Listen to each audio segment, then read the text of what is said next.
नमस्कार नमस्कार, स्वागत है आपका सीएनबीसी आवाज़ मोतीलाल ओसवाल स्टूडियोज़ में। मैं हूं मनीषा गुप्ता और आज बात करेंगे यहां पर सोने के गहनों की, जहां पर 18 और 14 कैरेट के गहने यहां पर पहली पसंद बनते हुए नजर आ रहे हैं। क्या है डिटेल्स और क्या ये एक पैटर्न बनता हुआ नजर आएगा, इस पर करेंगे चर्चा।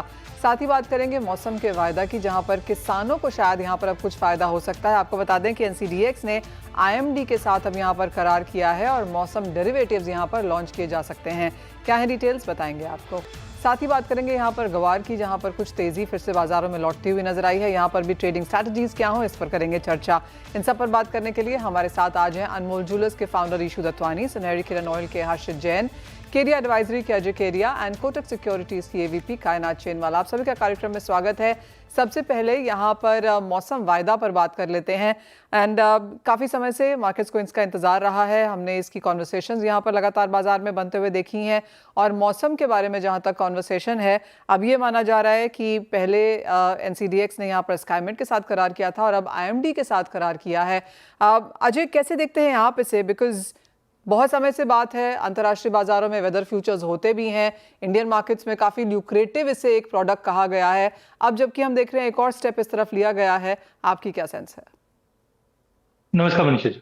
देखिए, बिल्कुल काफी इनोवेटिव प्रोडक्ट है और मैं बोलता हूँ कि 2025 में अगर हम देख रहे हैं तो एक के बाद एक, जब से सेबी के नए चेयरमैन आए, हम देख रहे हैं कि काफी नई चेंजेस भी आ रहे हैं। और लेकिन ये प्रोडक्ट काफी अट्रैक्टिव इसलिए क्योंकि आज इंडिया एक हम बोल सकते हैं कृषि प्रधान देश है और मौसम काफी इंपॉर्टेंट है। और खाली एग्रीकल्चर नहीं, इसके अलावा भी काफी अलाइड इंडस्ट्री, चाहे हम सीड की बात करें, एफएमसीजी, कंजम्पशन, लॉजिस्टिक, सभी पे डिपेंड है। तो आई थिंक ये एक तरह का बेहतरीन टूल रहेगा, बिकॉज बहुत बार हम देखते हैं कि हम खाली कमोडिटी हेजिंग की बात करते हैं, बट कमोडिटी में जो डिस्टर्बेंस होता है या यील्ड में या प्रोडक्शन लॉसेस होता है, वो होता है वेदर की वजह से। और उसके लिए हमारे पास कोई टूल नहीं था। आज जैसे हम गाड़ी चलाते हैं तो एक स्पीडोमीटर रहता है हमारे पास, तो हमें पता है कि हमारी गाड़ी कौन सी स्पीड पे चल रही है। वैसे ही वेदर को भी, कि बरसात, आज हम बात कर रहे थे कि इस बार बारिश काफी अच्छी रहेगी, बाद में निकल कर आता है कि थोड़ा सा डेफिसिट है या थोड़ा सा आगे जाके बढ़ेगा। तो इसका अगर एक बैरोमीटर मिलता है, एक फ्यूचर मिलता है, तो यहाँ पे पहला कि मौसम किस तरीके से मूव कर रहा है, यहाँ पे अपने को करेक्ट एक्यूरेसी मिलती है। सेकेंडली, फार्मर हो चाहे एग्री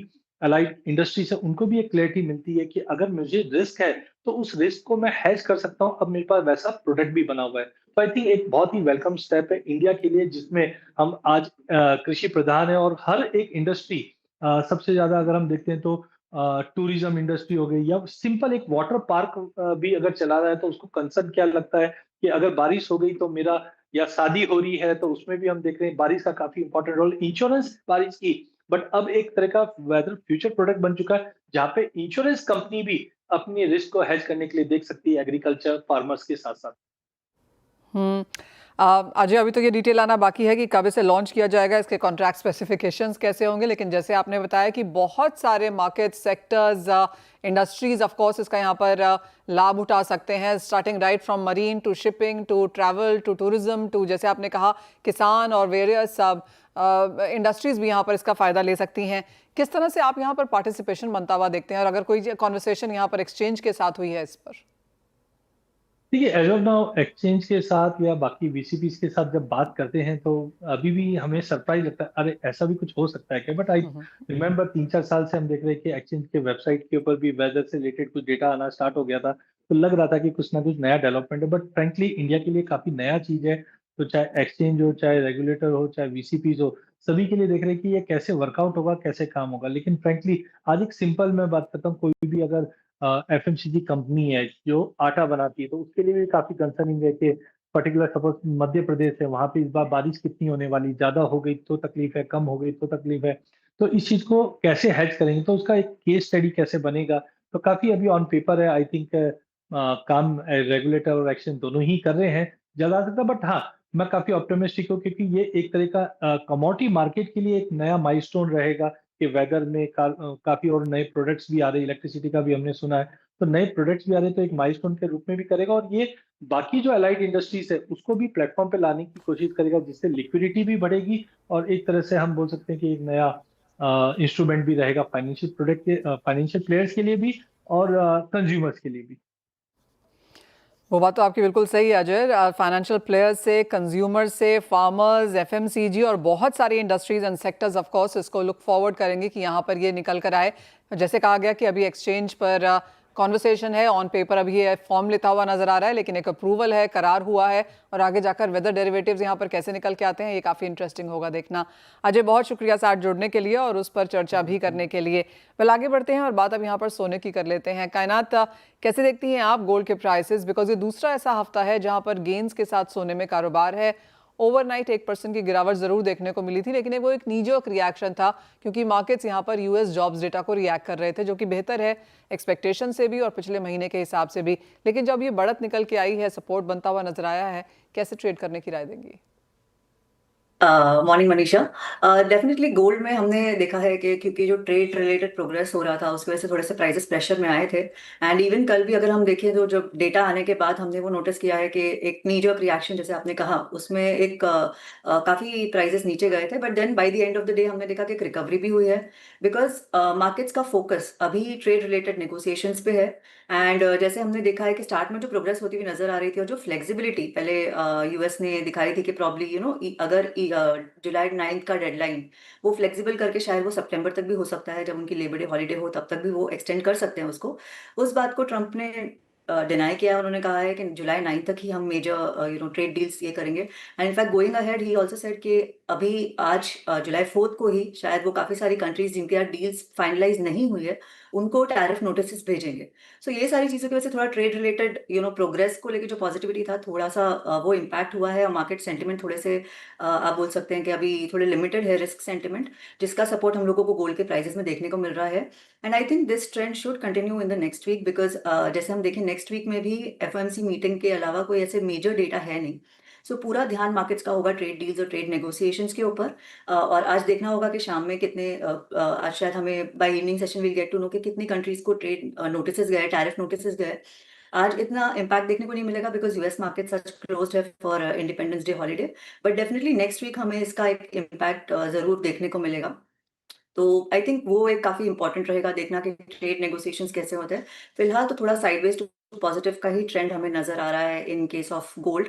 97,000 के आसपास प्राइसेस ट्रेड कर रहे हैं एंड वी एक्सपेक्ट कि अगर ये मोमेंटम कंटिन्यू रहा तो नेक्स्ट वीक में ऑलराइट, तो कुछ तेजी की एक्सपेक्टेशन यहाँ पर सोने में बरकरार बनती हुई नजर आ रही है। हमारे साथ अनमोल ज्वेलर्स के फाउंडर इशू दत्वानी भी हैं। इशू, नमस्कार। आपकी क्या सेंस है first of all gold prices को लेकर? तो गोल्ड प्राइसेस का तो ये इतना स्ट्रॉन्ग सपोर्ट मिल जाता है, 2000-3000 अगर गिर जाता है प्राइस, तो प्राइस के हिसाब से तो बिल्कुल बुलिशनेस है। इवन क्लाइंट्स अभी एक उनको एक्सेप्टेंस आ गया है इस प्राइस का, तो प्राइस को लेकर के कोई ये एक्सपेक्टेशन नहीं है कि भाव गिर जाएंगे। प्राइस यही रहेंगे या ग्रेजुअली बढ़ भी सकते हैं। और जब तक ट्रम्प है और अनसर्टेनिटी है तो कोई भी you have to be alert with the prices, you can't take it easy. हम हेज जैसे ही बेचते हैं तो हम इमीडिएटली उसको कवर करते हैं, तो प्राइस के मामले में इतना वो प्रॉब्लम नहीं है।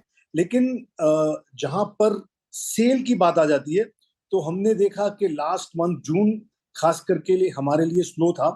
मोमेंटम जो आया था वो मई 7-8 जब ये इंडिया पाकिस्तान का ऑपरेशन सिंदूर शुरू हुआ, वहां से मोमेंटम जो टूटा है वो अभी तक एटलीस्ट इन आवर केस वो मोमेंटम अभी तक पकड़ा नहीं है।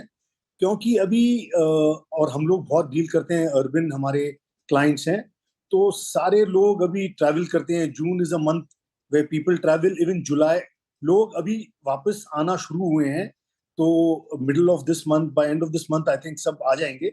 तो अभी एक्सपेक्टेशन है कि business should pick up, but अगर हम फर्स्ट क्वार्टर देखें तो we have slowed down, we have gone down about 10%. इशू, एक और एक इंटरेस्टिंग चीज़ है, काफ़ी सारे ज्वेलर्स जिनसे हमसे हमारी बात होती है विद इन द इंडस्ट्री मानना है कि 22 भी नहीं, अब 18 कैरेट 14 कैरेट ज्वेलरी का पुश भी है, लोग इसमें डिज़ाइंस भी बना रहे हैं और ज्वेलर्स भी इसी की तैयारी कर रहे हैं। क्या एक श्योर शॉट ऑन ग्राउंड ऐसा फीडबैक है कि लोग यहाँ पर लोअर कैरेटेज की तरफ जा रहे हैं? तो हम 14 कैरेट तो कुछ समय से बना रहे हैं, पर डायमंड ज्वेलरी में, तो डायमंड ज्वेलरी में 14 कैरेट बिल्कुल ही एक्सेप्ट हो गया है।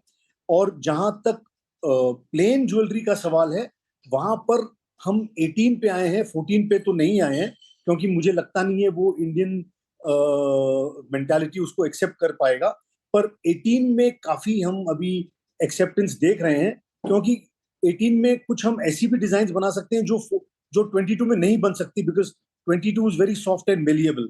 तो 18 में बहुत ऐसी डिजाइन हैं जो इटालियन स्टाइल की डिजाइन हैं, इटालियन स्टाइल की चेन्स हैं, वो एक्सेप्ट हो गई हैं। पर 14 में तो हमने अभी तक कोशिश भी नहीं की, और मुझे लगता है बहुत उसमें स्ट्रॉन्ग रिलक्टेंस आएगा।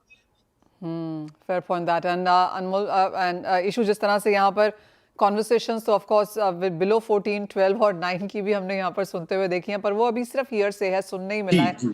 आपको लगता है एट ऑल उसके लिए मार्केट है? मेरे ख्याल से एक बार 14 कैरेट की चेन्स, 9 कैरेट की चेन्स उस जैसे कमोडिटी में एक्सेप्टेंस आ जाएगा, लेकिन सेट्स जो टिपिकल ब्राइड इंडियन जो सेट्स पहनती है, उसमें मुझे बहुत मुश्किल लगता है।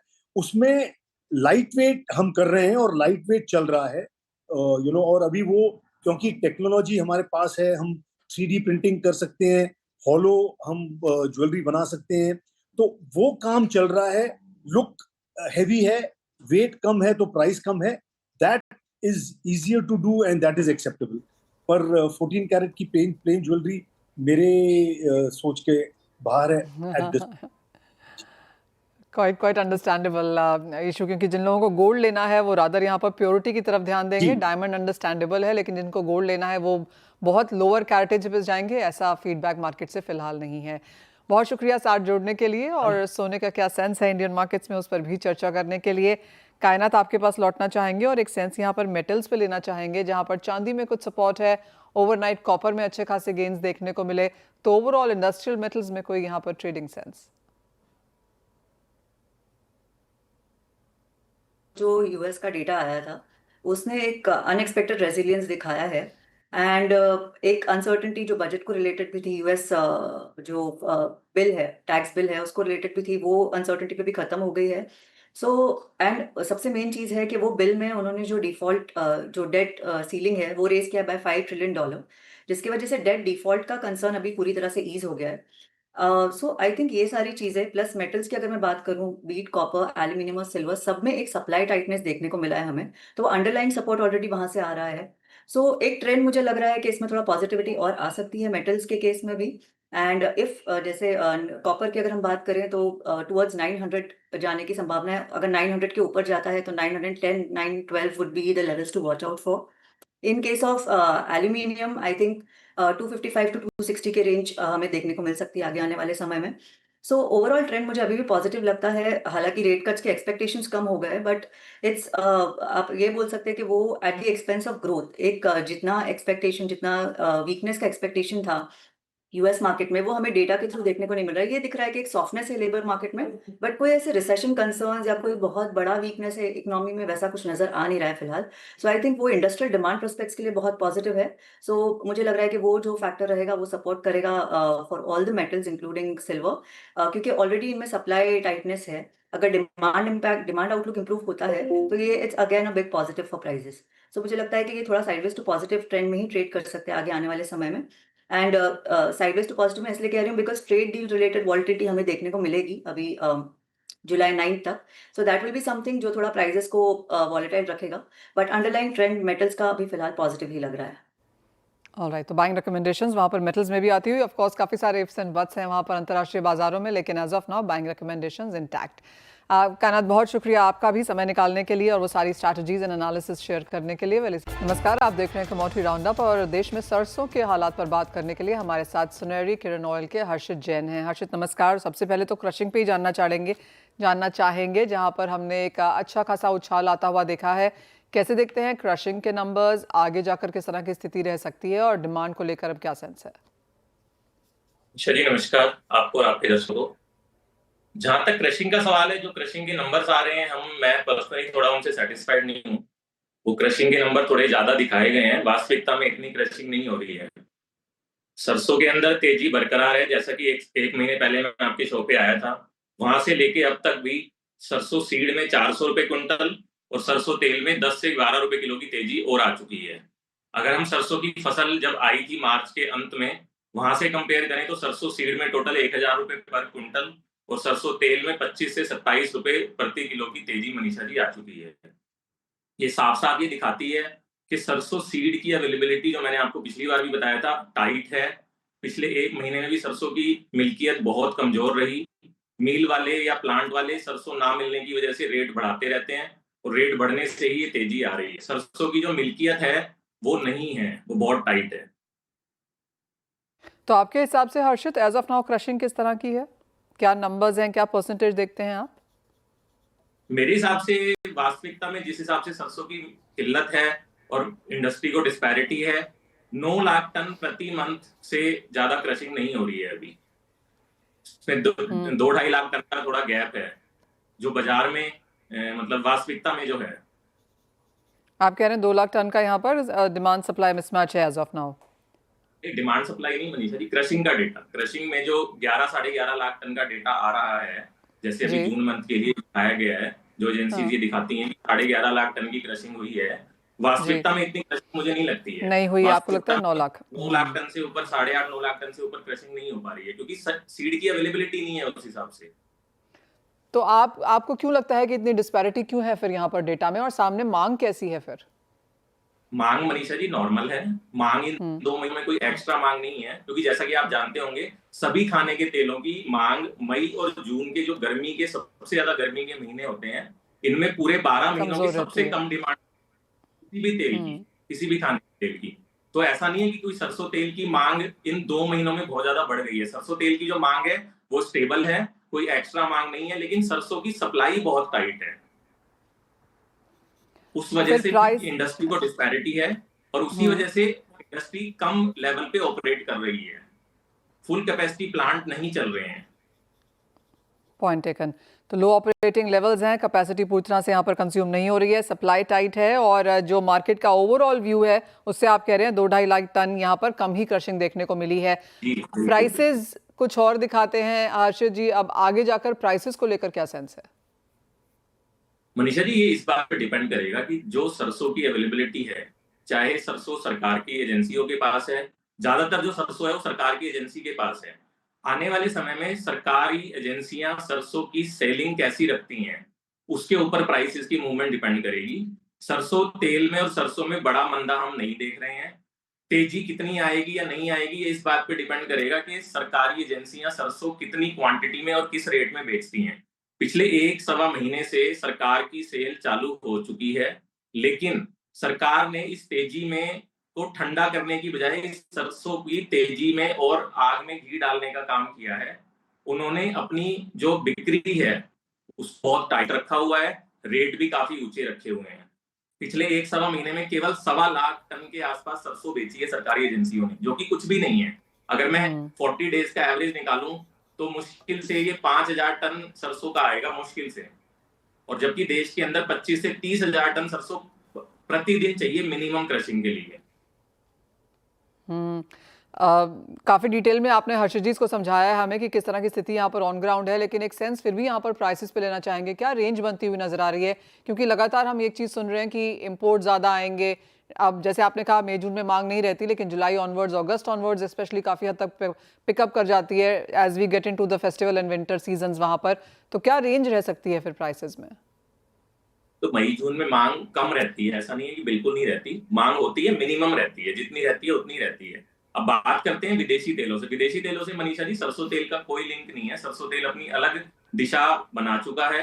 सरसों की लिमिटेड सप्लाई होने की वजह से सरसों तेल का रेट किसी भी लेवल पे जा सकता है, उसकी कोई लिमिट नहीं होती है और ना ही हम उसको विदेशी तेलों से कंपेयर कर सकते हैं। विदेशी तेलों से इसका लिंक तब बनता है जब सरसों की फसल भरपूर हो। मेरे हिसाब से सरसों की फसल जो आंकड़े दिए गए हैं उससे काफी कम है। 20 से 25% फसल कम है। 111 लाख टन के आसपास के आंकड़े आए हुए हैं सरसों की फसल के। मेरे हिसाब से 85 लाख टन से ऊपर सरसों की फसल नहीं निकलेगी जमीनी स्तर पे। तो ये जो गैप है, ये गैप ही सरसों की डायरेक्शन को और तेलों से अलग कर रहा है, जो कि कोई समझ नहीं पा रहा है। नहीं तो सरसों में इतनी तेजी आने का कोई मतलब ही नहीं था। ग्राउंड लेवल पे सरसों की अवेलेबिलिटी जो पुअर है वो ये दिखाती है कि सरसों की फसल में बहुत बड़ा होल है। आंकड़े कुछ कहते हैं और वास्तविकता में सरसों की फसल 85 लाख टन से ऊपर अपने को समझ में नहीं आती है।